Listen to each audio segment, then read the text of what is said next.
The first place that I can remember well was a large meadow with a pond of clear water in it. Some shady trees leaned over it, and rushes and water lilies grew at the deep end. Over the hedge, on one side we looked into a ploughed field, and on the other we looked over a gate at our master's house. We stood by the roadside. At the top of the meadow was a grove of fir trees, and at the bottom was a running brook overhung by a steep bank. While I was young, I lived upon my mother's milk, as I could not eat grass. In the daytime I ran beside her, and at night I lay down close by her.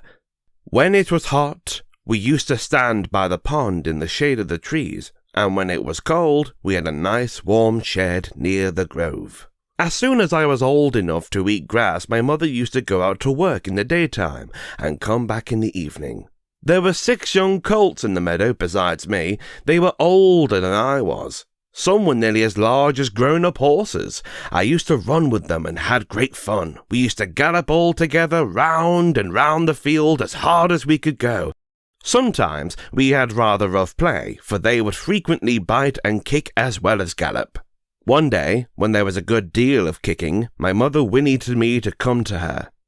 And then she said, "I wish you to pay attention to what I'm going to say to you. The colts who live here are very good colts, but they are cart-horse colts. And of course they have not learned manners. You have been well-bred and well-born. Your father has a great name in these parts, and your grandmother won the cup 2 years at the Newmarket races. And your grandmother had the sweetest temper of any horse I ever knew. And I think you have never seen me kick or bite.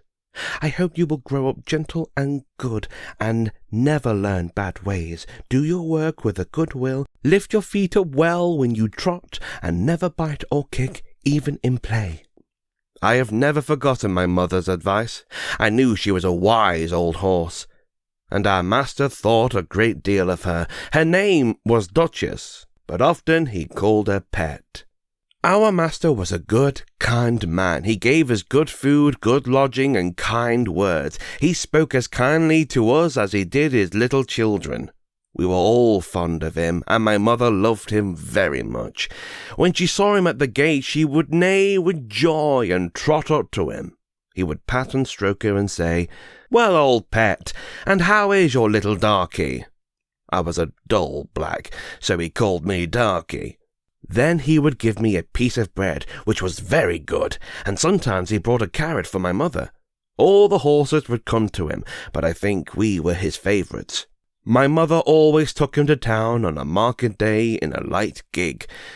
There was a ploughboy, Dick, who sometimes came into our field to pluck blackberries from the hedge. When he had eaten all he wanted, he would have what he called fun with the colts, throwing stones and sticks at them to make them gallop. We did not much mind him, for we could gallop off, but sometimes a stone would hit and hurt us. One day he was at this game, and did not know the master was in the next field. But he was there, watching what was going on over the hedge. He jumped in a snap, and catching Dick by the arm, he gave him such a box on the ear as made him roar with a pain and surprise. As soon as we saw the master, we trotted up near to see what went on. "Bad boy," he said, "bad boy. To chase these colts, this is not the first time nor the second, but it shall be the last. There, take your money and go home. I shall not want you on my farm again." So we never saw Dick any more. Old Daniel, the man who looked after the horses, was just as gentle as our master, so we were well off.